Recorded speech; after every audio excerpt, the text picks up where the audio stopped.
Well, hello there. Another video.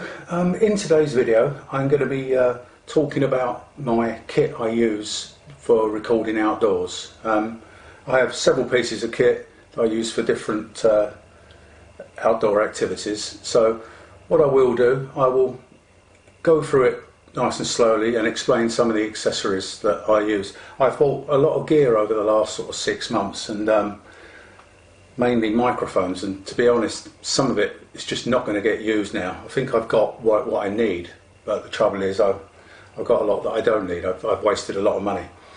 So what I'll do, I'll slowly put this together. I'll explain what I've got, what I think of what I'm using, and I will put the links in the description below. So without further ado, let's carry on.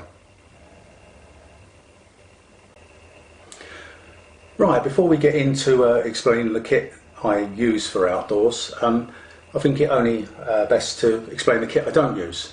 At the present I'm recording on a Panasonic Lumix FX1000 camera.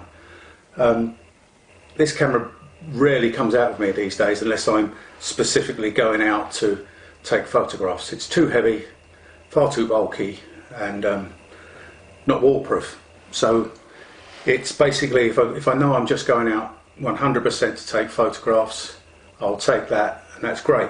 I may actually take one of the other cameras as well in case I do want to do a bit of videoing, but that's where it stands with the camera I'm recording on at the moment. The other big piece of kit that I rarely use now is my DJI Mavic Pro. I bought that, I chased it, and I bought it on release date, so I've got a feeling that's around about 3 years now, maybe slightly longer.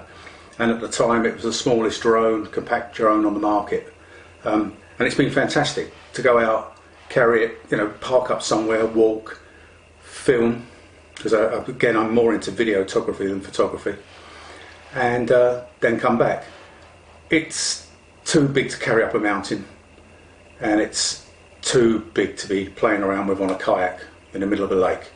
So I'm not sure. I'm actually toying with the idea of selling that, and I may actually replace it with a Mavic DJI Mini. It's not called the Mavic Mini, the DJI Mini 2.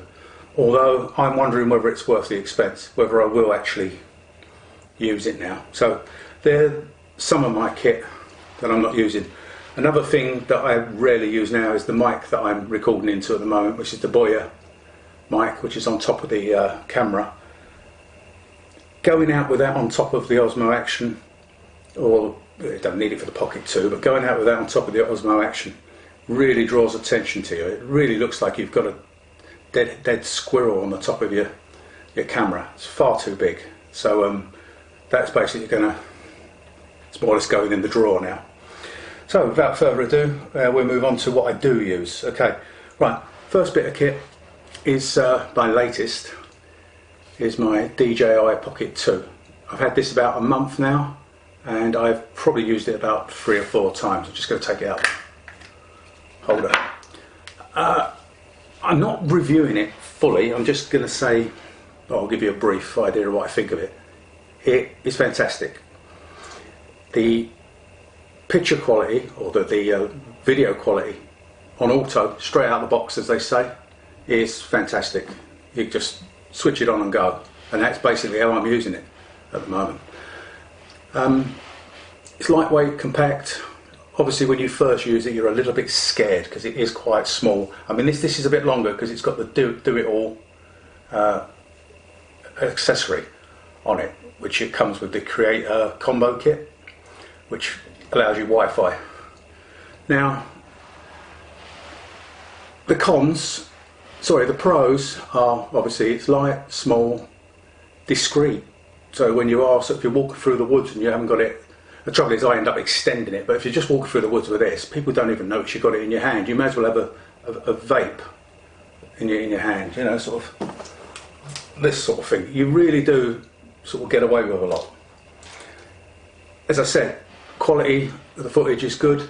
Even the screen, the little screen, although you say, well, it's very, very small, you only really line up on the screen and then you record. You look at it later when you get it onto your laptop or your main computer. So I've got no problem with that. As I said, the Creator Combo kit, it comes with the controller, so you've actually got your wheel where you can go side to side and up and down, you know, pan and zoom.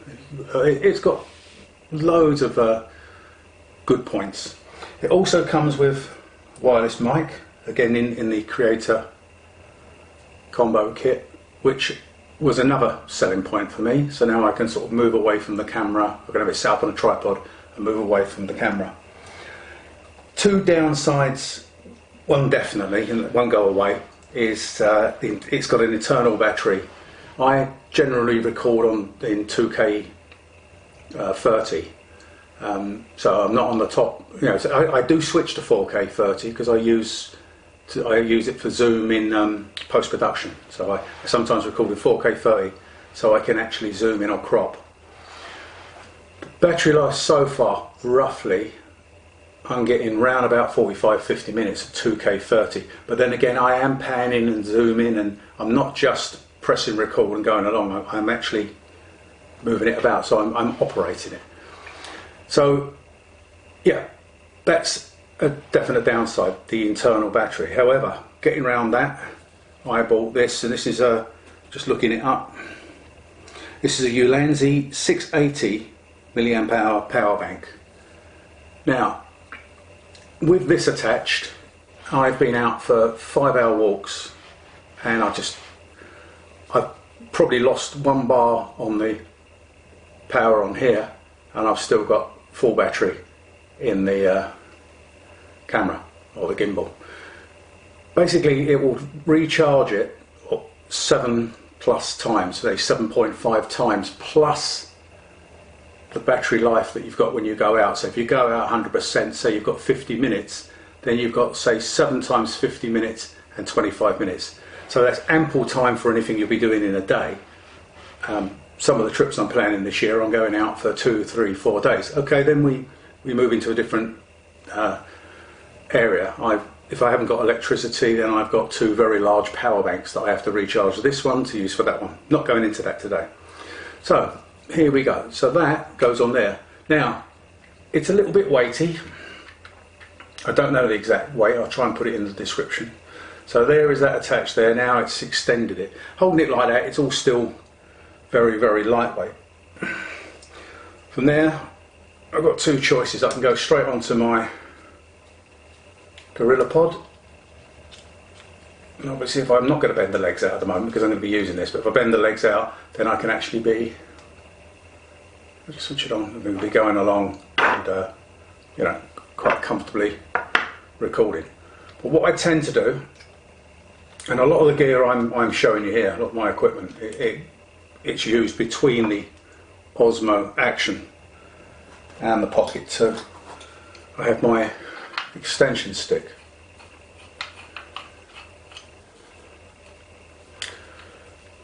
What I sometimes do, I sometimes have this in my 20-litre backpack, in one of the side pockets just down by my side, and I will literally then just go out with this like that. Obviously then I can extend it out and you know, basically go into selfie mode and then do some narrating.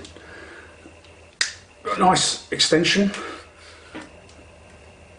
So I've worked it out that with that on, obviously I've not connected the battery, but there's my lead battery to camera or to gimbal.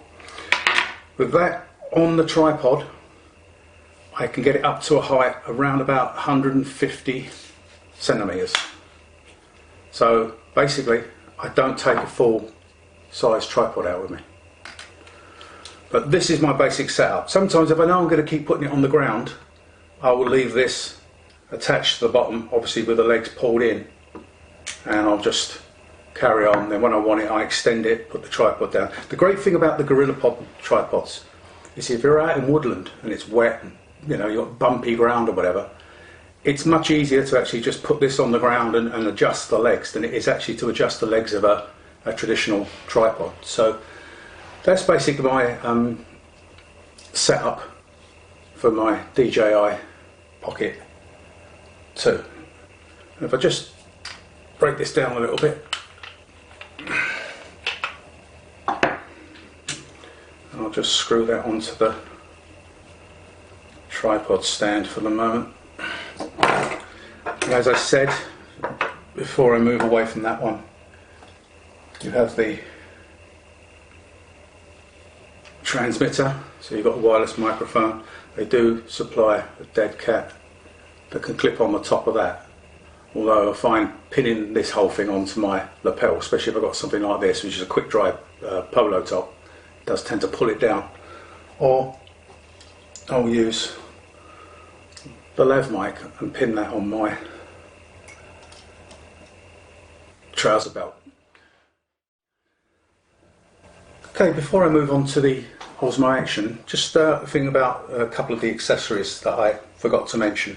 We was talking about the power bank, so we use this, and the power bank has a 1/4 inch female thread at the bottom and a 1/4 inch male at the top. And what I did purchase was several of these Ulanzi magnetic quick release mounts. Now basically you just screw that onto the 1/4 inch thread nice and tight, and the top section twists. It's still got a magnet and pulls, so it's magnetic in, you hear that, it's pretty powerful, and then you twist anti-clockwise and it's locked in, and that's great for quick release. Now I think they came in packs of 2 at £10.91. I think it was eBay I bought them from, and what I did, I bought 2 packs, so I've got 4, so I can have the actual bottom part of the mount on all different pieces of equipment. I could have one on the selfie stick, one on the tripod, wherever I want them for what I'm doing that day, and I can quickly whip the whatever camera I'm using off and stick it on. Great thing about it is you can then put your standard sort of GoPro attachments on, and you can sort of angle it so you've got your camera like that, you're at that angle but your camera's facing you. So yeah, I would highly recommend them. One other thing I do want to say before I move completely off the DJI Pocket 2 is part of the Creator combo kit, as I said earlier, is the wireless mic. The wireless mic has a bit of a fault, so I went on a forum and several people had the same problem. The on-off switch is really loose. When you switch it on, it rattles. The first time out using this with a lav mic, so this was on my belt and the lav mic was coming up through my jacket, when I got back I had 3.5 hours worth of footage with a horrible clicking and rattling sound, and what it was this on-off switch. Because it turns out that this is basically a design fault, I didn't even see the point in sending it back. Get a new one sent through, it's going to be the same. And unfortunately they don't have a service centre in the UK, which is a sore point, because I sent the Osmo Action back to Holland for repair under warranty and got charged £46.66 in import duty on the way back, so it cost me money. So what I've done as a workaround, I found a black 6mm rubber band, like elastic band, and I've put it over the switch. It stops it rattling, but I don't have to take it off to switch it on and off. But as I said, that's not as good quality as you'd expect from DJI. Just one thing there. Right, just moving on to microphones. As I said earlier, I've got loads of microphones. I've made a few errors. The Boya microphone that I'm recording into at the moment on top of my camera hardly ever gets used now. It was getting used when I was kayaking, when I was using the Osmo Action for kayaking. The problem was then it was facing me, it was fine, and I paddle a 16 foot, a 473 centimetre kayak. So I push the camcorder forward on a homemade rig. So I was having to sort of talk very loud to it, because the Osmo Action has voice command. So I'll be going, start recording, and I'll be more or less shouting at the thing. The other thing is, if I then turned it round, the direction of the mic was facing the other way, so the audio quality was becoming bad. So I then moved on to lav mic.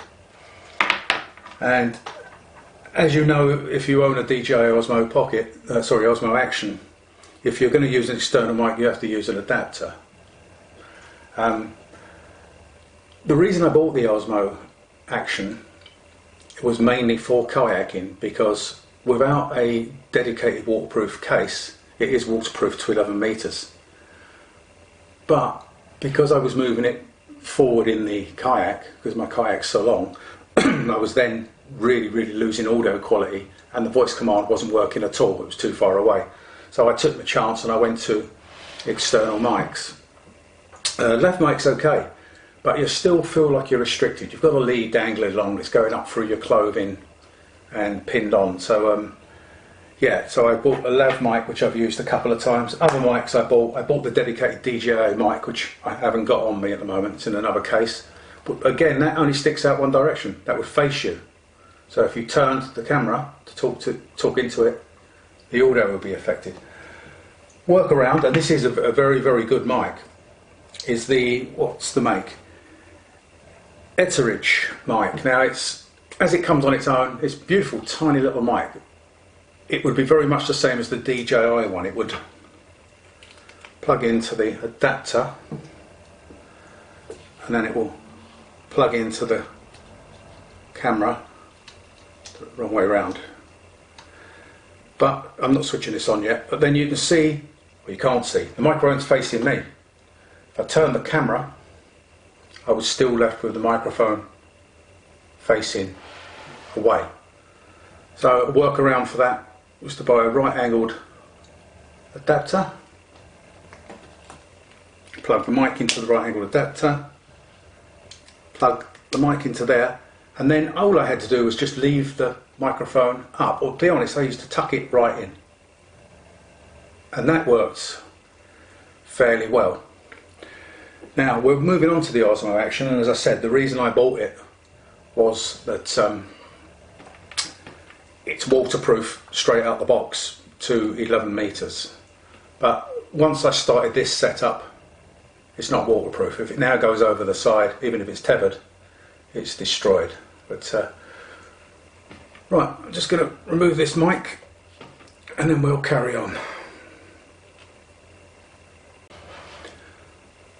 As I said earlier in the video, the reason I've got the two cameras, the Pocket 2 and the Osmo Action, is for different outdoor disciplines or activities. Pocket is mainly used for hiking. It's very lightweight and discreet, so when you're walking along, people are not staring at you like you've got two heads, and it's turning out to be absolutely perfect for that purpose. Before I bought this, as I said, I've only had this a month, I was using the Osmo Action out in the field. I was going out hiking or walking, and what I would then do is, although it's got very good EPS, electronic image stabilization, I would attach it to my electronic 3-axle gimbal, yeah, which is made by Hohem, I think. Is it Hohem? Hohem. Again, I can put the link in the description. This is great. So I'd have this, the Action on the top. Let's fire her up.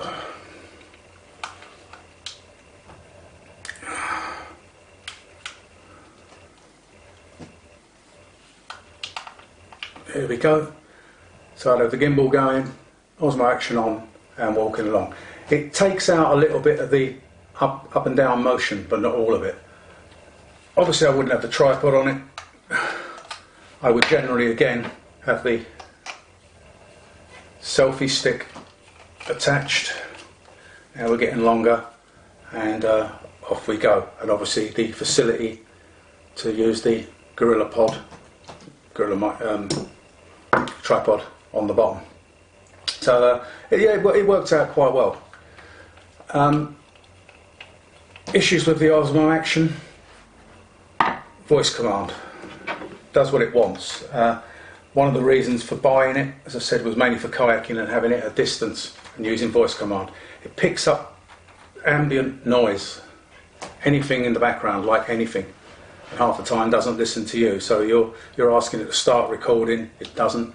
The biggest issue since the recent firmware upgrade is the fact that it won't turn off. You ask it to stop recording and it continues.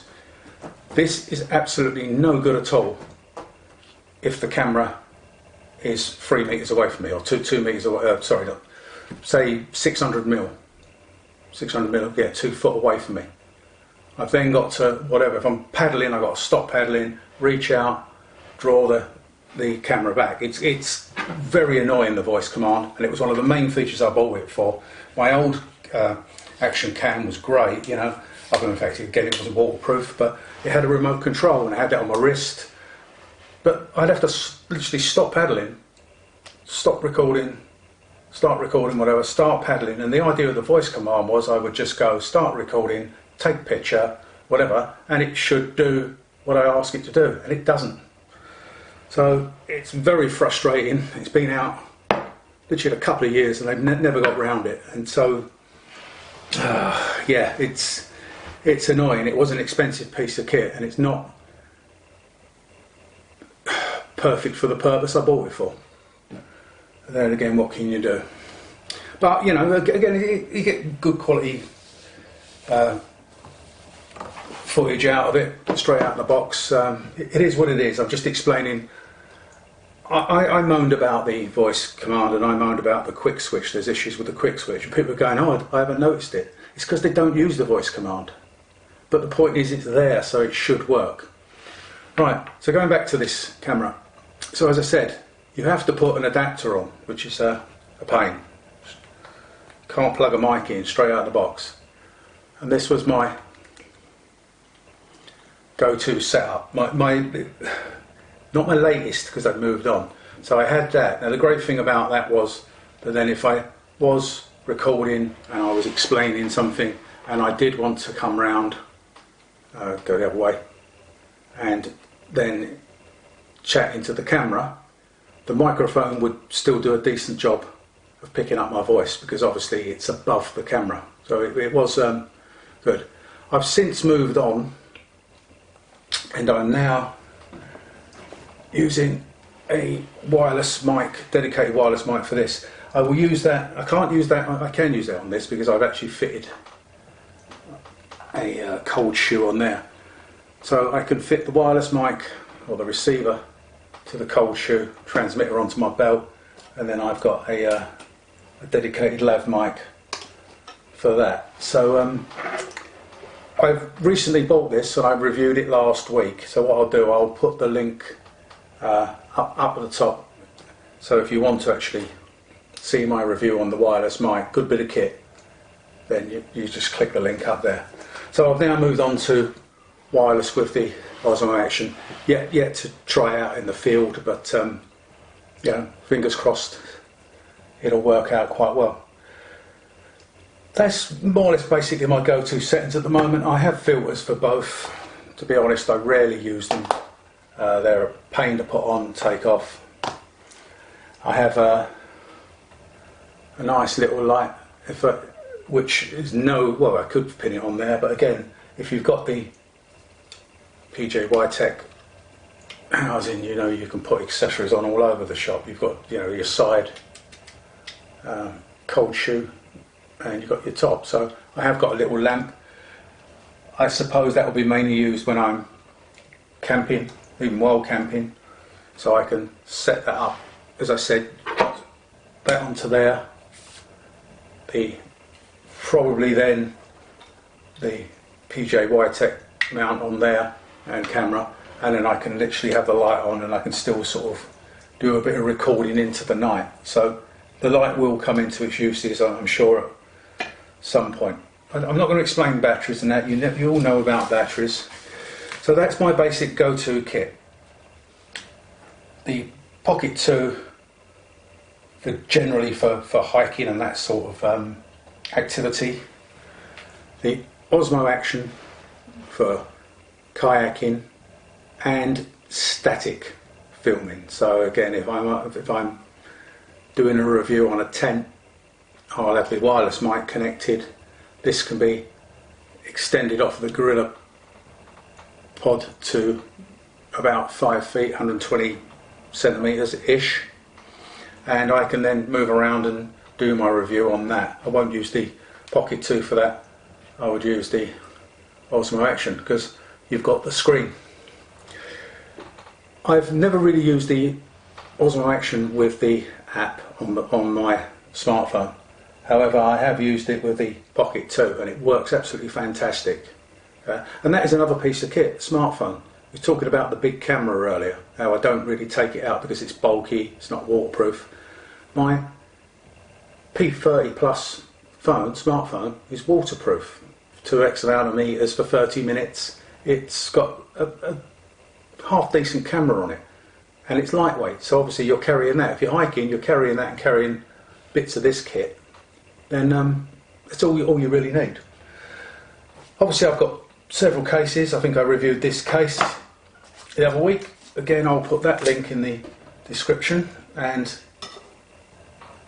I'll put a link to the video in the description above, and there'll be a link in the description below to the case. That's a great case. I carry 90% of my stuff ready to go in that. Then I have a separate little dry bag with bits and bobs like the lamp, spare leads, spare connectors, filters, so I can drive to wherever I'm starting out from, set up what I want, work out what I'm taking, and then I'm off. So yeah, and I did explain earlier, yes, I have the quite large power bank, but I have two 20,000 milliamp hour power banks as well. So if I'm camping or something like that, they're there with me somewhere. They're in the car, probably on permanent charge for when I'm driving along. So I've got loads more accessories, but they're not really worth discussing. It's just what you don't take all your accessories with you when you're wild camping or hiking. You take what you think you need and just a couple of bits extra. So that's a basic rundown on my kit. I hope you've enjoyed this video. It's a bit lengthy and I've waffled on a lot, but yeah, that is what I'm using to film my videos. Right. Now, hoping that tomorrow's going to be a nice day, so I'm going out for a local walk because we're still in the full lockdown in England. Certainly looking forward to the end of March when we're allowed to actually travel. We're not allowed to stay in accommodation, but we're allowed to travel, so I'll be getting further out and about. So I'm looking forward to that, you know, driving somewhere and walking up a hill rather than just sticking to my local area. So things are looking up. Before I go, I've planned a trip to Yorkshire, to the Lake District, in a couple of months' time. I'll be setting up base camp in a large tent, and then I'm hoping to hike up the Old Man of Coniston and do a night's wild camp, and I'll be out on Hull's Water kayaking, and I'll be out on Coniston Water kayaking. I'm only up there for 7 to 9 days, so I've just got the basic plans set out, and then I'll just see what I do for there. So at least I've set myself something up that I can look forward to. And anyway, I wish you all the best, all of you, because it's been a terrible year, full year. So hopefully we'll all be able to get out and about soon and start sharing our fun times online. So if you've enjoyed this video, please give it the thumbs up, and don't forget to subscribe. See you soon. Bye now.